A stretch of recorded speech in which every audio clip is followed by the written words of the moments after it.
*9, and our hosts will be able to unmute you one at a time to ask your questions. If you're signed on through your computer, let's see, please *9 your phone. When you're acknowledged, *6 your phone, and you'll be unmuted. And how about on Zoom, Rick? How do they, if they're signed in through their computer, how do they get unmuted? A chat signal?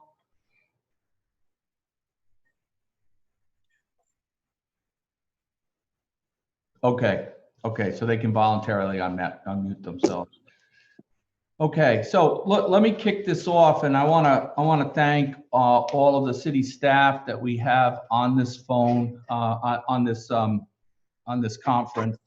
I'm just seeing available on my screen, Jeannie Milstein, our Director of Human Services, is with us. David McBride, the Finance Director, is with us. Rick Genovese, our IT Director, he has set this up for us. Thank you for that. Brian Sears, Public Works, is with us. Judy Cox from Community Development. Thank you, Judy. Felix Reyes, our Development Director, is with us. And we have Ellen Gleckner from the Recreation Department who's with us. I believe that Tommy Majors was going to join us. So I'm going to have a problem seeing all the names at once. So I appreciate all the city staff that has joined. Joe Lanzafame, Public Utilities, is with us. We thank them all for joining us, and they'll all be available. The fire chief is with us. Tom Curcio is doing amazing work. Our fire marshal is with us, Vern Scow. So they're all available for the community to interact with and ask questions.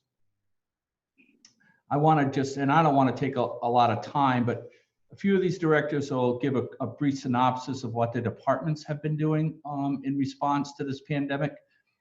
I want to start by just thanking everybody for their efforts to this point. Certainly our healthcare workers, they're on the front line. They can't stay safe and stay home. They're doing a great job. The school system, the teachers have stepped up incredibly, transitioning our students to a virtual learning environment. Our teachers are just working, and I know some of them personally, so I know how this change in the curriculum has affected their lives, and they're stepping up to the plate and transitioning overnight to get this done for us. The school system has also continued to provide meals to our children. And that has just been an incredible effort. It's running well thanks to those efforts. The first responders, our fire, our police, doing a great work, and Public Works has just been incredible. And all of the city staff, most of them have had to transition to working at home. For those that can't accomplish their job duties, they're still coming to work.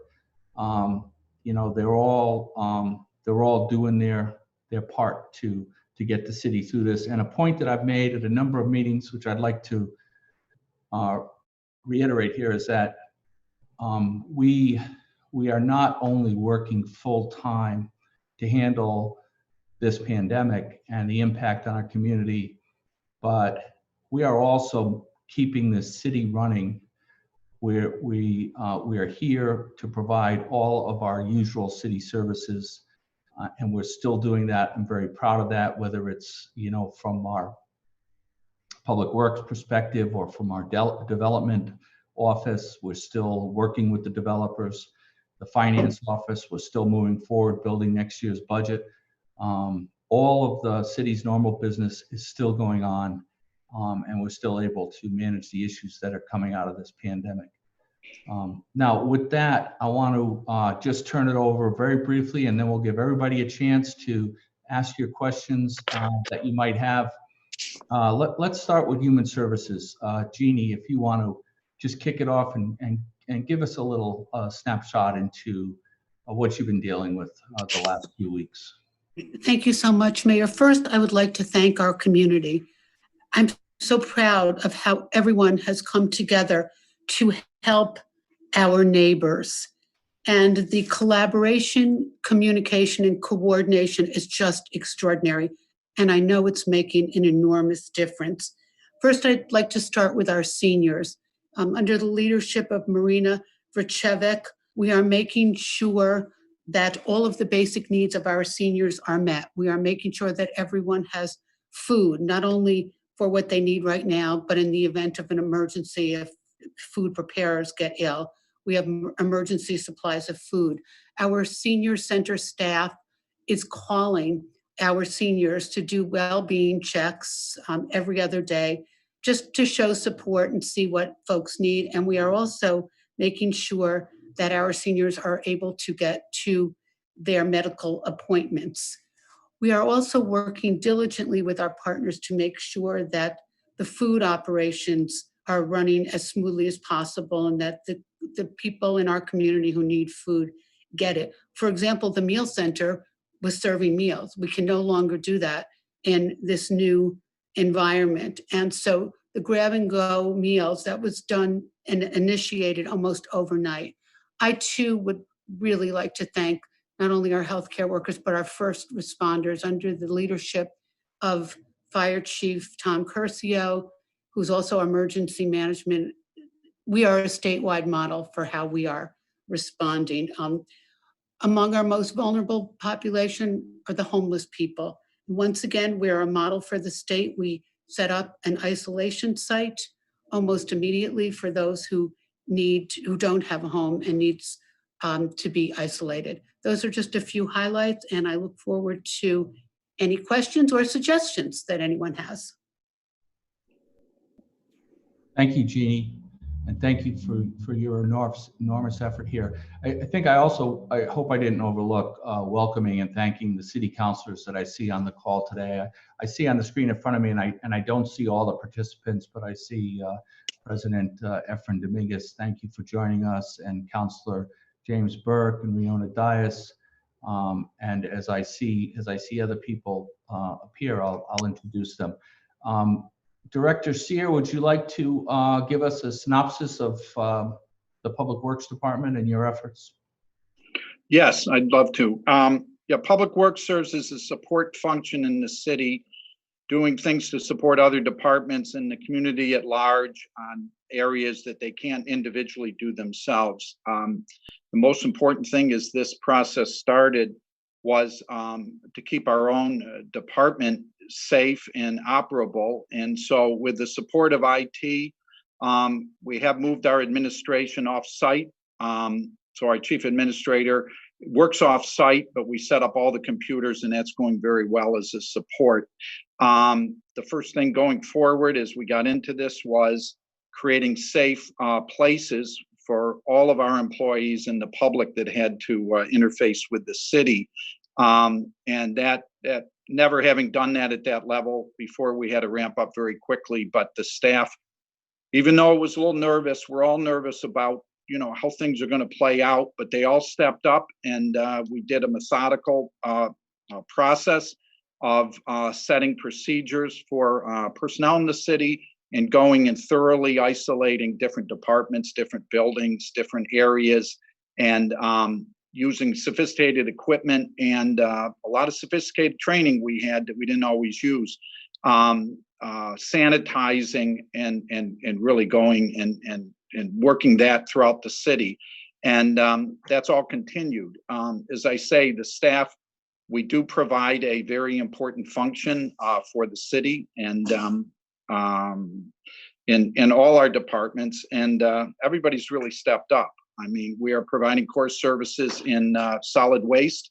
All the trash and recycling has continued. Our building division is working, like I said, methodically from one department to another to sanitize all the areas we have. And everybody's been pulling together and supporting each other. These are times that we've never prepared for or encountered before, but everybody's worked together as a great team, and we're proud to be part of that. Thank you. Thank you, Brian, and thank you and your department for all their efforts. I also see that Councilor Goodwin has joined us. Thank you, Councilor Goodwin. So let me turn it now to Director Tommy Major and the work of his Recreation Department. Tommy?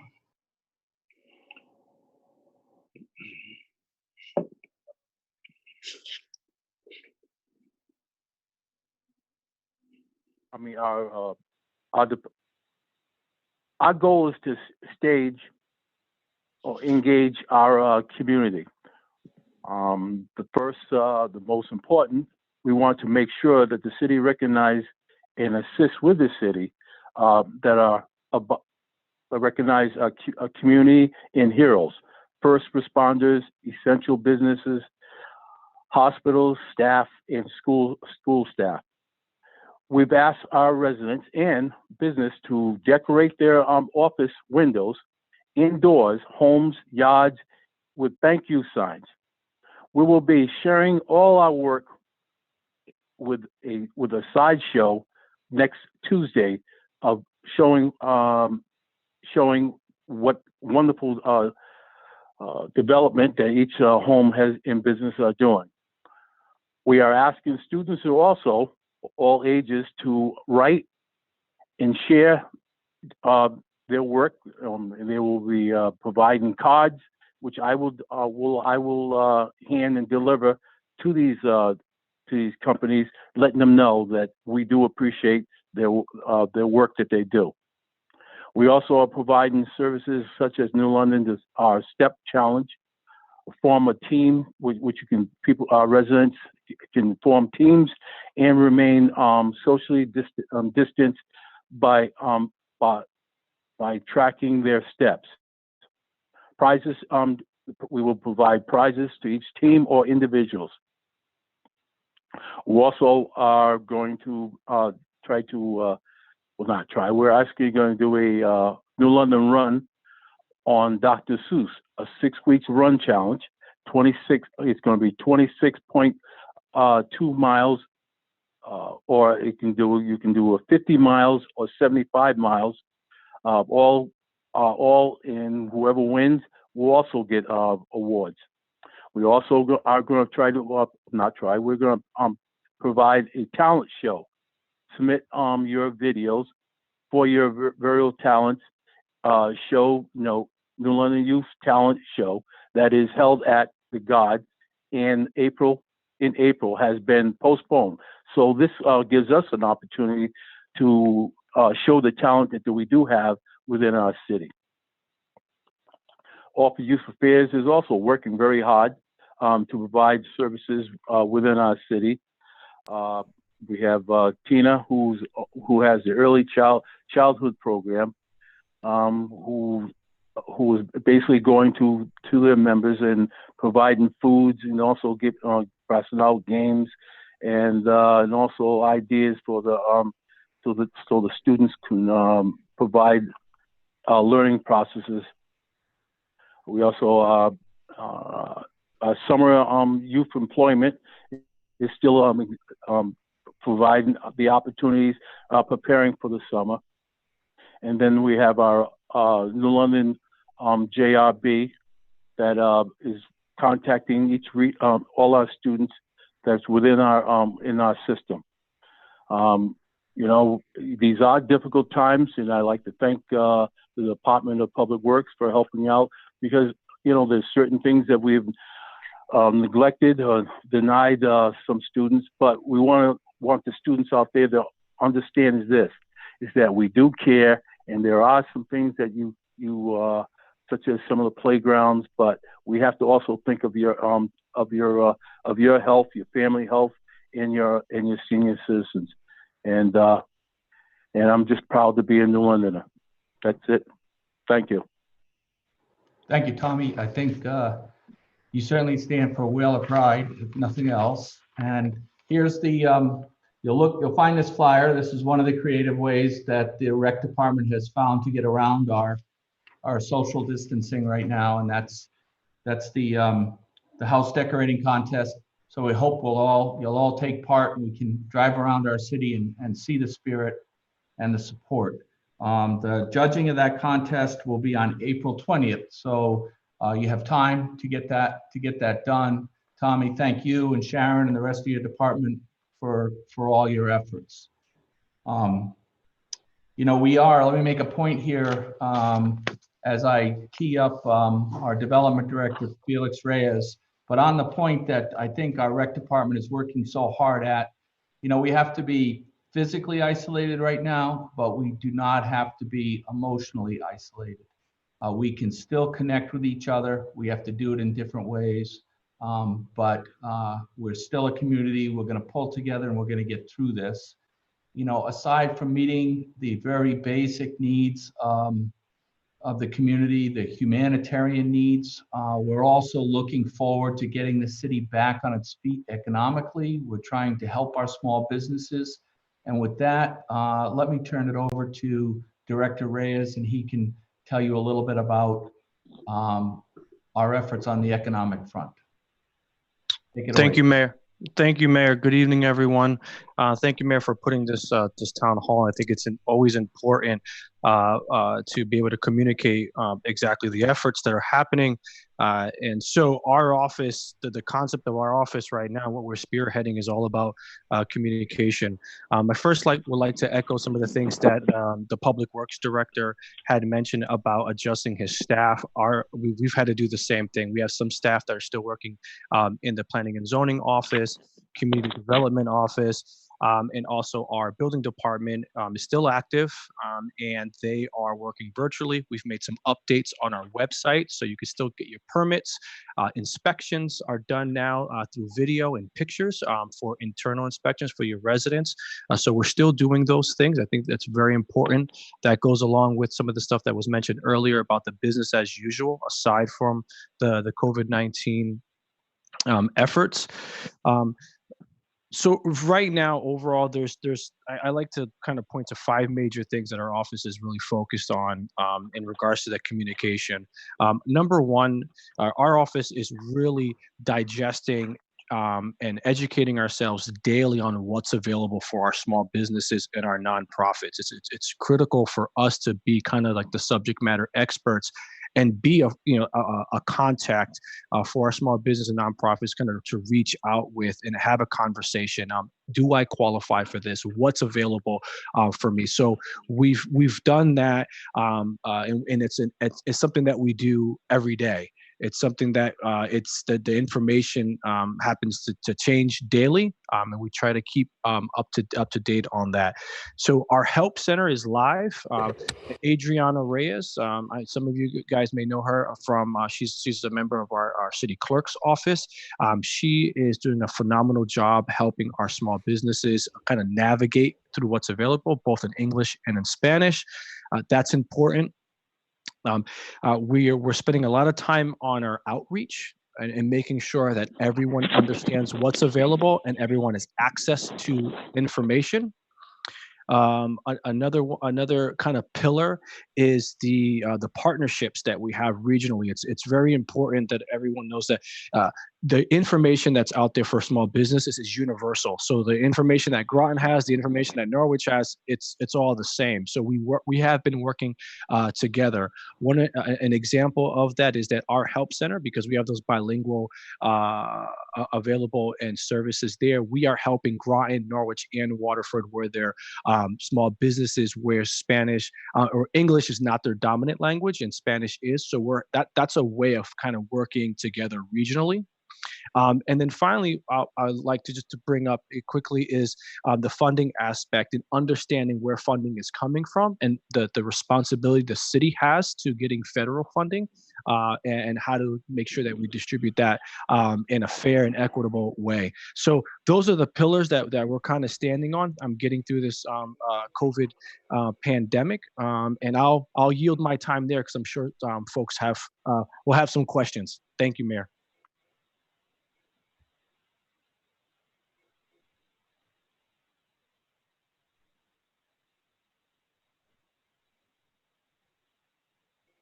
Mayor, you're muted. Yeah, okay. Sorry about that. Thank you, Felix. Thank you for all your efforts. We've worked very hard over the last 4 years to build up our small businesses in New London to support them. and we're going to get them all through this, and we'll have a grand reopening at some point in the future. New London will bounce back from this, and thanks for your efforts, Felix. With that, I want to turn our attention quickly to our first responders. Chief Curcio is not only the fire chief, but he's also our emergency management director. And he has his whole emergency management team on this conference with us. That's the Fire Marshal Vern Scow and Battalion Chief Jeff Ram. So Tommy, if you want to take it from there. Sure, Mayor. Thank you for hosting this. Thank you, everybody, for attending. I have to thank the mayor for his leadership through this whole ordeal. It's been tremendous. You'll notice that the fire department is operating a little differently now. We usually send a lot more to a call than we have been lately, and that's to limit our exposure.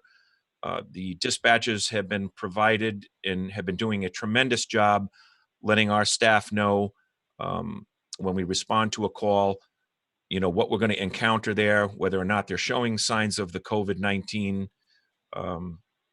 symptoms. So they've been provided a bunch of questions. They will ask those questions when you dial 911. When we arrive at your house, we're asking that if you can, that you meet us outside. If the patient is able to walk to the front door and meet us outside, that not only limits our exposure, but your exposure to us as well. You'll probably interact with one individual instead of two. Many of the calls, we've cut back our engine companies now. So you're just going to see an ambulance in front of your house. Obviously, if there's a cardiac issue or something more, more severe, there will be more coming to your location for assistance.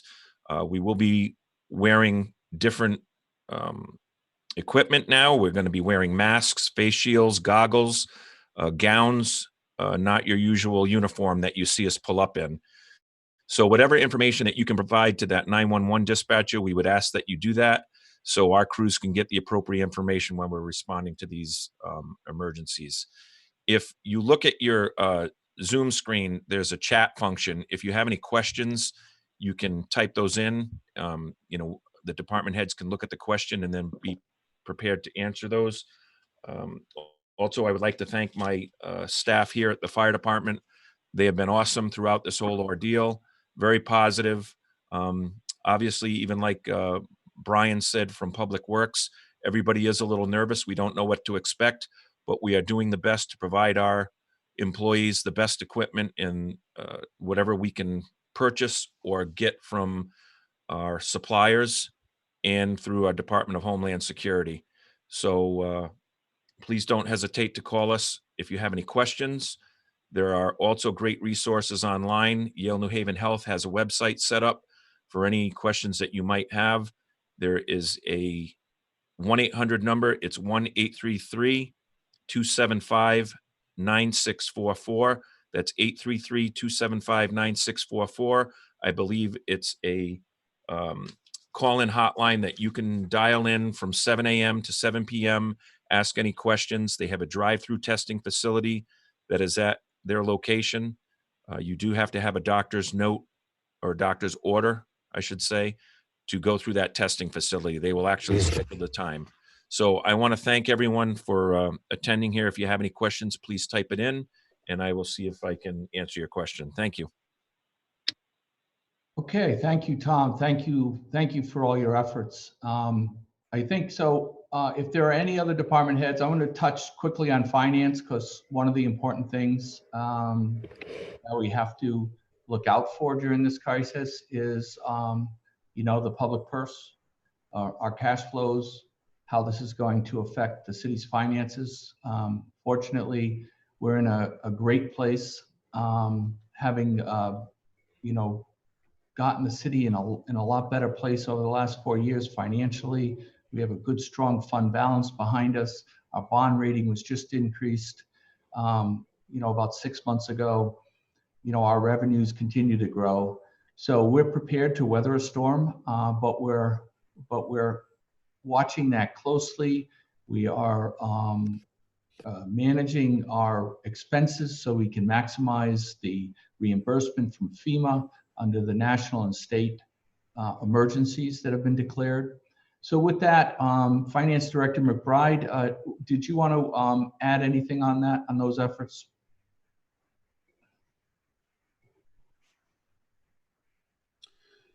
Hi, good afternoon. No, Mayor, I think you covered it perfectly well. You've put the city in a great position financially, so position of strength that we can certainly weather this out. Did want to indicate that Deputy Director and myself are reviewing cash flows on a week-to-week basis. We did develop the budget several weeks ago, and we did scale it back from the original budget that was going to be proposed as a result of this. So some of those items that we needed to address have already been addressed in the current budget. And the Finance Department itself is working very diligently. I want to thank the entire staff for their efforts. As the mayor indicated, the tax area is open, the drive-through is open. We are running a skeleton crew, making sure we're performing all of the operations of the city, whether it's purchase orders, accounts payable, payroll, and so forth.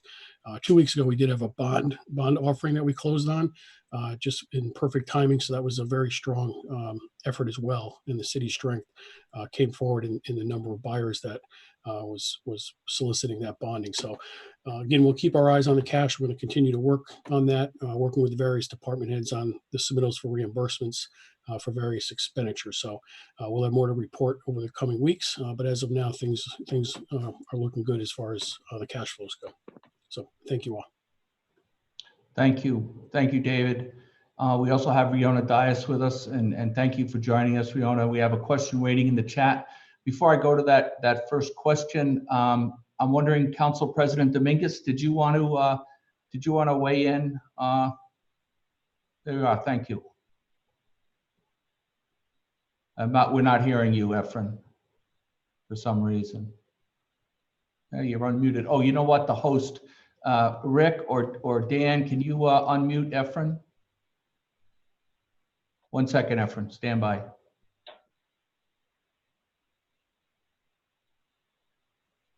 There you go. Give it a try, Efren. No, he's not. It's not transmitting. All right. Well, Efren, we'll keep working on unmuting you. Sorry about that. I'm glad it's not a city council meeting. Right. There you go. There you go. You got me? Yeah, we got you. Thank you. All right. Well, thank you, Mayor Pastor. I just wanted to say just a couple words. Thank you, first of all, for setting up this town virtual hall town meeting. I can say from the beginning that this pandemic has hit our city. You have showed tremendous leadership, not only on our ongoing communication with us as a city council, but also throughout the city, the podcasts, the different Facebook Lives that you have done. So that's greatly appreciated. And also thank your administration for just doing all the work that they have been doing since we've been under this pandemic. And on behalf of all the city council, I can have picked a better council to work with, very cohesive and collaborating in every area. So I'm very proud of our city council too. So thank you. Okay. Thank you, Council President. With that, we'll move to the questions. So if you have questions, you can, I guess you can let us know. Rick, do you want to bail me out here and maybe give some instructions to the group? And then I'll get to the first written question we have in the chat box. So you can always, if you're on Zoom on a computer, you can chat your questions. If you're on the phone, I believe it's *6, and our host will be able to unmute you. And correct me if I'm wrong on that, Rick. I believe it's *9, and then the host will unmute you. And then the best way probably is for everyone who is on their computers is to go through chat, because then we can just read the questions as they come in and you can answer them. Okay. So I'm going to go to the first question, and we'll wait and see if anybody wants to do on the phone, wants to do the *9, and we'll get you on live.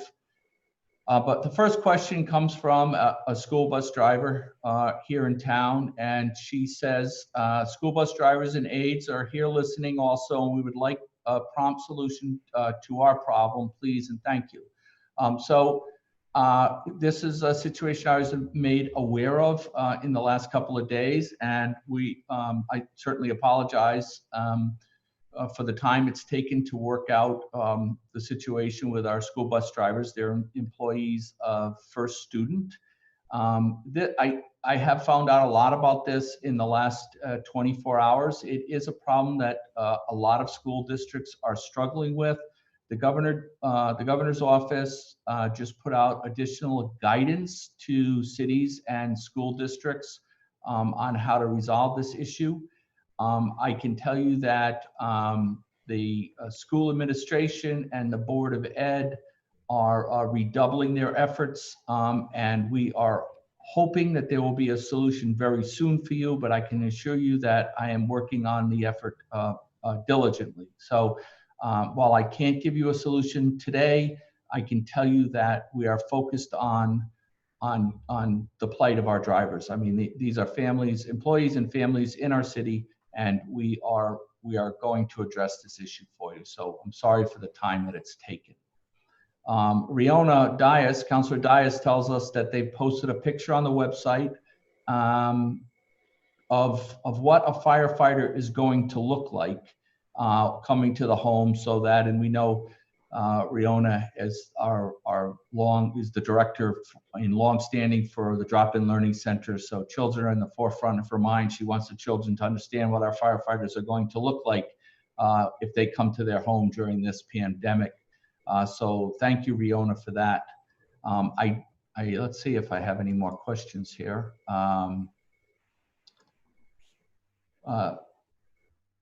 For the most up-to-date information on COVID-19, for those of you, you dial 211, or you call the Yale New Haven Health line. That's 7 a.m. to 7 p.m. And that number is 1-833-275-9644. Brian Sear, I believe this question is going to go to you. While the receiving station is closed, will we still have bulky waste pickups? Where do we go to make an appointment for a pickup? Thank you for that question. Okay, I think I'm unmuted. Yes, you are. We can hear you. Yes, we are still scheduling bulky waste pickups, and we advise you not. One way you could have done before is to come to our offices at the Stanton building, but the building is actually closed. So if you call 860-447-5250, which is the main Public Works number, we do have that patched through to our administrator, and that line is staffed from 8 to 4 every day. If you call, Sue Mercado's her name, she'll work you through the process, and we very willingly will accommodate you as far as making arrangements to come and pick up your bulky waste. And appreciate your patience in this time. We're trying to increase the safety of our solid waste personnel, but we will pick up your solid waste or bulky waste on your request. And Brian, I think we also can point out that we're going to have a yard waste pickup. If I have it right, it's going to be the last Saturday of this month and the first Saturday in May. Is that correct? Yes, April 25th and May 2nd, we will be picking up yard waste in the proper containers, the paper bags. And if you go to the city website, prominently displayed are those dates and also the guidelines on best practices for getting your yard waste together. So we'd only ask that you not put it out at the curb until a day or two before the pickup, because with the weather, especially storms like we've had this week, it just makes a mess in your neighborhoods. But we will be having those 2 dates, the last Saturday of this month and the first Saturday in May. So thank you for that. I want to do a PSA for Felix Reyes and Economic Development. The Help Center for Small Business, you can email our personal information coordinator who is interacting on a personal level with our small businesses, and that email address is sbinfo@newlondonct.org, or you can call 860-437-6309. And if you didn't catch that, you just go to developnewlondon.org, the website. It's a treasure trove of information on all of our economic development efforts, but there's all of the information for the small businesses and economic recovery is gathered there for you. Now let me scroll down to some new questions, and here's one. What is being done to help New Londoners who are unable to pay their rent? That is an excellent question. The governor has put a moratorium on landlords' ability to evict residents for, I believe it's up to 90 days. And I'm going to defer and see if Director Reyes has more specific information on this. But currently, tenants are safe for at least the next 90 days if they simply explain the situation to their landlords, that their income has been affected by this pandemic, they're out of work and they're unable to pay their rent. They are safe from any eviction process. I see the person asking this question, and I can follow up with you with more specific information on that. But we also have Jeannie Milstein here, Human Services, who would be available to also assist anybody that has any problems in that area. And I see Jeannie nodding her head. So, okay, and the next question. Evictions, by the way, on hold until July 1st. Till July 1st. Okay, and I assume that's a moving target, like most things in this situation. There's just so many unknowns as to how long we're going to be stuck in this pattern. So the next question is the city addressing any of the issues of international sustainable practices and policies when it comes to COVID-19 in the long term? Well, I can tell you we haven't gotten there yet. Our role in the larger picture of how the world and our nation got into this mess, when certainly you would expect that our leaders would have seen it coming. I believe I'm answering your question. I think certainly the World Health Organization, I'm not sure it's very helpful that we just stopped funding the World Health Organization in the middle of this, but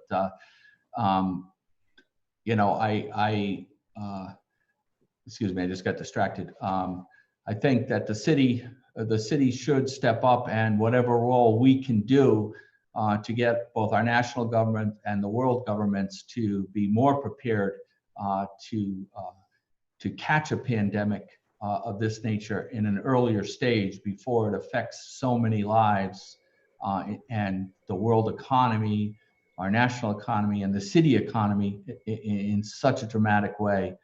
Certainly, thank you for that question, and hopefully that will be one of the good things that comes out of this. Our whole emergency management system will be not only focused on natural disasters, but natural disasters in the traditional sense, your hurricanes, your earthquakes, but focused on being more prepared for a pandemic of this nature. I have the fire marshal has posted that the fire marshal's office is operating as normally as possible during this pandemic.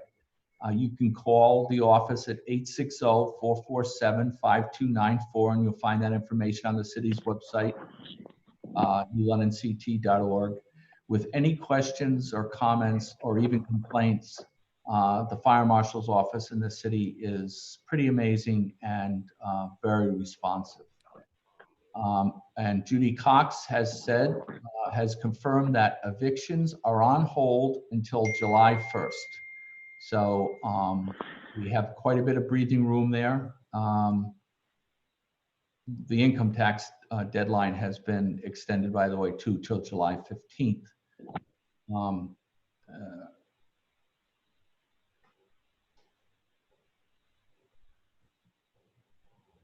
Okay, and I have a comment here that one of our participants believes that implementing the rule to wear masks is really necessary, and many employers don't provide it to the employees. Can we please enforce that?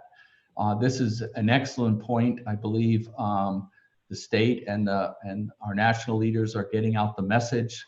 They want us to all wear our face masks when we're out in public, especially when we're in. So I'm carrying one here, and you can have a surgical type mask, or things that aren't always, those are not hard to come, are not that easy to come by. But I also carry with me just a bandana, so that I think we all should feel the social pressure to wear a mask to protect each other when we're out there, especially in stores and places like that where social distancing is not that easy. So yes, I think that our viewer makes a very good point. Here's another question from the question about what the city's doing for renters. What is the city doing to inform renters of this freeze on evictions? And if the landlord is violating this law, where do evictions go for help? Well, first of all, the community development office here can help. We stand by to help. Our human services department can help. You need to get word to us to begin the process. I don't know what the status is with the housing court right now, but we can find that out because the housing court is the principal state enforcement agency for our rental laws. I think that this is a very good point. We will redouble our efforts to get the word out to the people in the city. New London is the reverse of most municipalities in the state, as opposed to most municipalities that aren't cities, but we are 60% rental and 40% ownership, and that's the reverse of a lot of municipalities in the city. So I think we have to recognize that and get the word out. So I appreciate the little nudge in that direction, and we're getting a number of messages here. So if somebody else wants to step up and do the rest of the messages, so people don't have to listen to me drone on, I will gladly yield the floor to the first volunteer. How do residents get in touch with Jeannie Milstein if they are in need of assistance? Jeannie, you're up. Thank you. You can reach me by phone, which is 860-447-5284, or by email, which is jmilstein@newlondonct.org. And if I had better computer skills, I would be able to type that in the chat, but hopefully it's jmilstein@newlondonct.org. And of course, you can get that information on the city's website also. And you can always call the main number of the city to get whatever information you have, and that's 860-447-5201. James Burke, thank you, James. He's passed along a message from Representative Nolan, and if the host can see Representative Nolan anywhere in the meeting, certainly unmute him and invite him to weigh in. But this is a message from Nolan, and this is to the question about renters protection. Relief. Hello? Mayor, you want me to read this? You want me to give you a hand? Yeah, hey, go ahead, Efren. Yeah, go ahead. All right, so this is information from Representative Nolan regarding renters protections. Relief for renters is here. Governor Lamont issued Executive Order 7X, and it's good news for renters. Landlords are prohibited from issuing a notice to quit or beginning eviction proceedings before July 1st, 2020. For rent due in April 2020, landlords must grant tenants an automatic 60-day grace period for payment instead of the existing 9-day grace period. For rent due in May of 2020, landlords must grant a 60-day grace period for payment upon the request of tenants. A tenant must must notify the landlord that they have lost their job, lost hours, or otherwise lost revenue, or face significant increased expenses as a result of the COVID-19 pandemic. And then we have also from Judy Cox, similar information. It says all landlords are prohibited from issuing a notice to quit or beginning eviction proceedings before July 1st, 2020, except for serious nuisance, such as physically harming another tenant or the landlord. And then it's the same information for rent due in April 2020. Landlords must grant tenants an automatic 60-day grace period for payment instead of the existing 9-day grace period.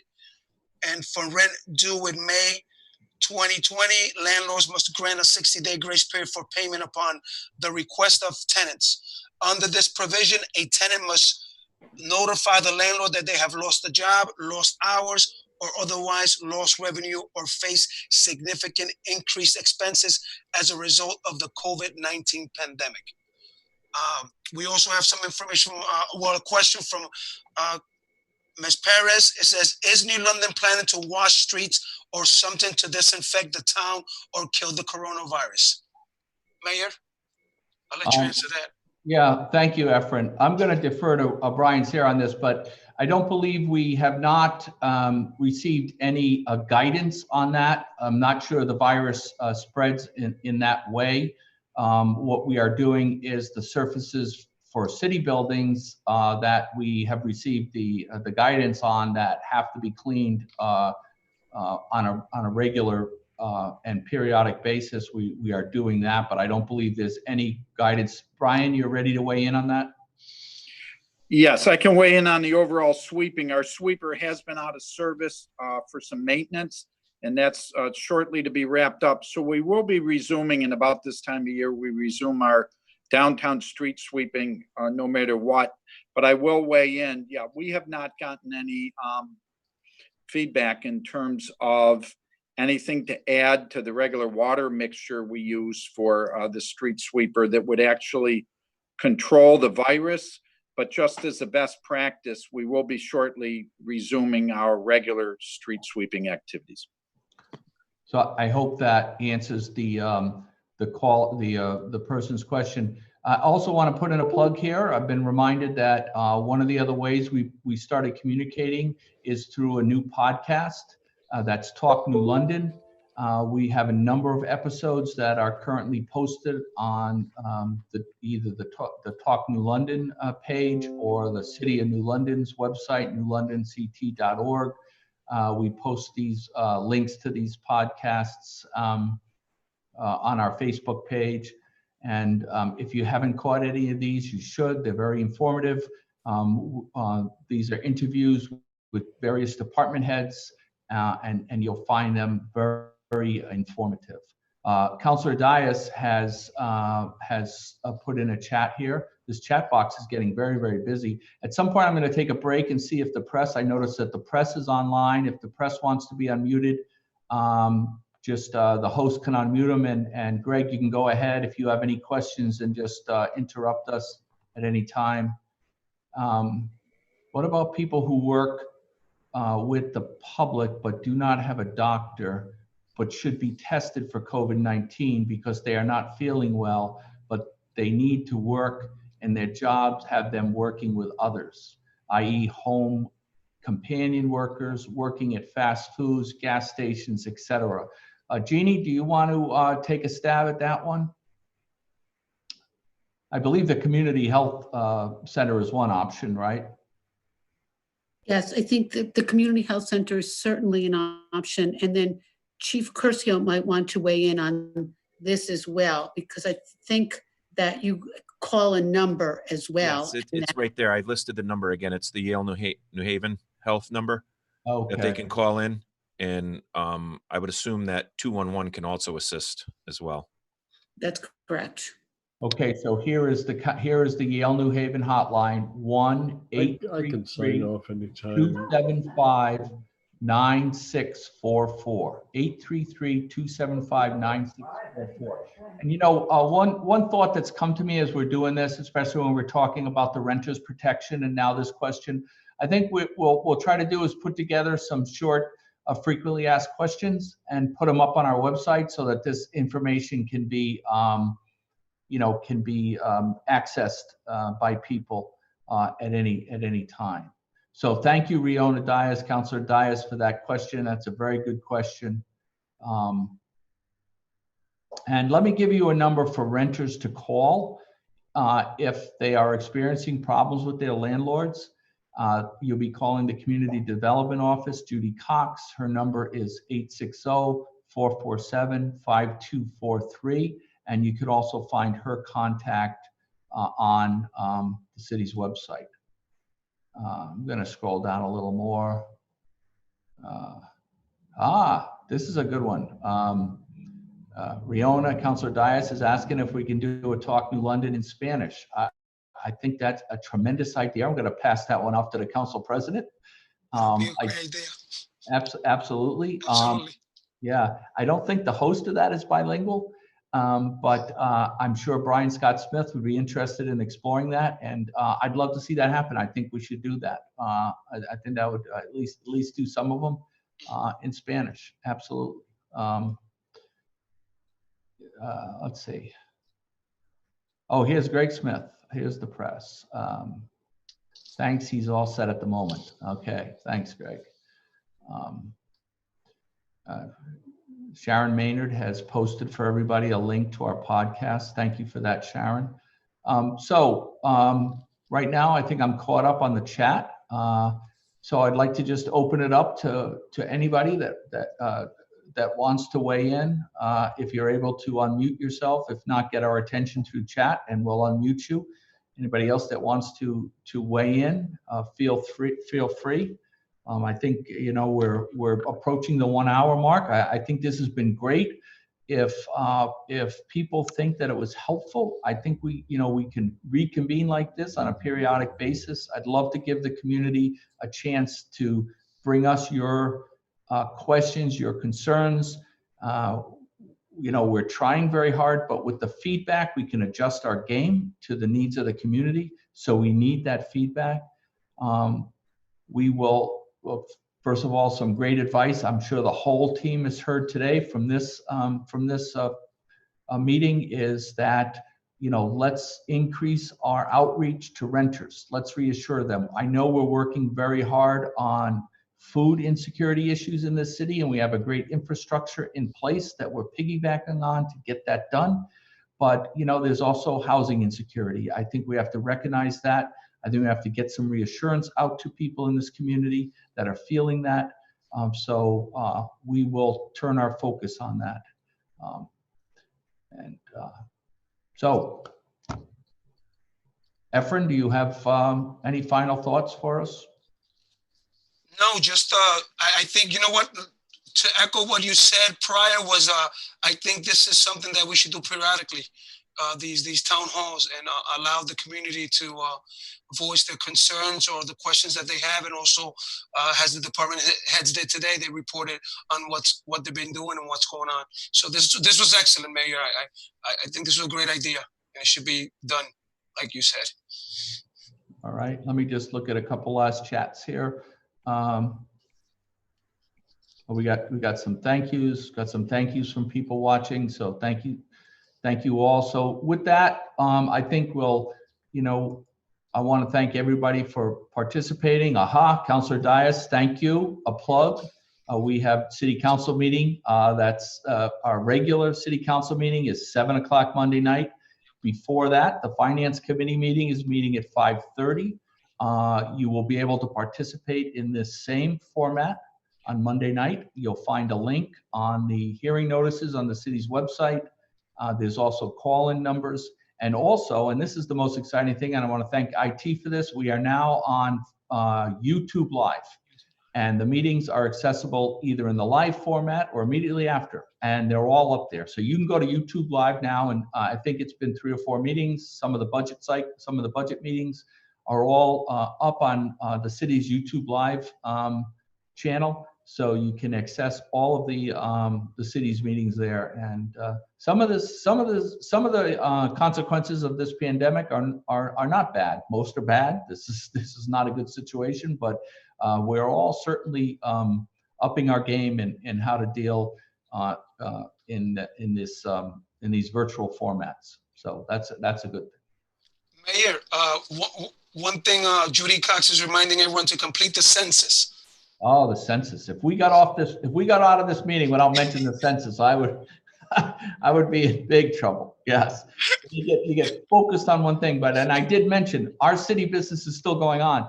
But you know what the importance of this pandemic, more than anything else, should tell everybody in this community how important it is to be counted. Because right now, we are getting federal reimbursement money through FEMA, but what's it based on? It's based on a count of about 27,500 people. And we all know there's a lot more people in this city than 27,500 people. So we need to get everybody counted, because our reimbursement rate for the next 10 years, billions and billions of federal dollars, will be allocated to the City of New London based on the count that we do right now in the next few months. This is our window to be counted, and it will affect our federal funding for the next 10 years. If the most important thing we can do, besides our social distancing and protecting ourselves right now, is to encourage our neighbors and everybody we know that lives in the City of New London to go online, fill out that census form. It will take you literally less than 10 minutes. You can also do it by phone. Your written census forms, if you want to do it the way you did it 10 years ago, you're going to be getting a written census form in the mail, I believe this week. You know, Judy, you can hop in here. You're one of our census gurus. I want to thank the Fishers, you know, for their work. They are the Mr. and Mrs. Fisher, the former superintendent of schools, and his wife are the chairman of our Complete Count Committee. I should say Dr. Fisher and his wife, the chairman of our Complete Count Committee. They're doing an amazing job. They're working with Jeannie Milstein, Judy Cox, Ledgelight Health District, Jen Muggio, and an amazing group of community partners to get this done. So besides social distancing, the other focus that our community should have is to fill out that census form. Thank you, President Dominguez, for that. Thank you. No problem. Mayor, one more thing from Judy Cox, that she also states in the chat that she's getting ready to launch a New London Census Challenge to challenge all of New London to see if we can beat the state average for reporting. So that's a great idea. That's from Judy Cox. That's an excellent idea. We're at about 42% right now. I believe the national average is 49%. Are you nodding your head, Judy? So we've got to get caught up. I will say, though, we're doing well compared to the cities in the state of Connecticut. We're leading the pack there, but we have a long way to go. And our goal is to have every single person in this city counted. I want to be listed for the next 10 years for what our real population is in the City of New London. We're a small city. We're still going to be a small city when this is over, but please, we're bigger than 27,500 people. So let's get fairly counted so that the federal government gives us our fair share of those billions and billions of dollars of federal money that we should get every year. So thank you. Mayor Passero, this is Felix. You mind if I just one final thought on the business side of things? Absolutely. So one of the things that we get all the time is we talk a lot about small business and small business relief, but I just want to make sure that everybody knows that nonprofits are considered small businesses as well, by definition. They just play under different rules, but they are considered small businesses. So all the relief aid that's out there in the programs, please. So if you have nonprofits on the phones, or if you have friends, families that work with nonprofits, please have them call our help center and understand the programs that are out there that are available for them as well. Yes, excellent point. Mayor, could I just, thinking about the idea of getting information out to renters in our city, if people have suggestions, please contact Judy Cox and me. But one thought I have initially too is that we can hand out information at some of the meal sites. So that might be a good community outreach, but please send suggestions to me. I think that's an excellent point, Jeannie. And I think we've sent census information out to the schools meal program.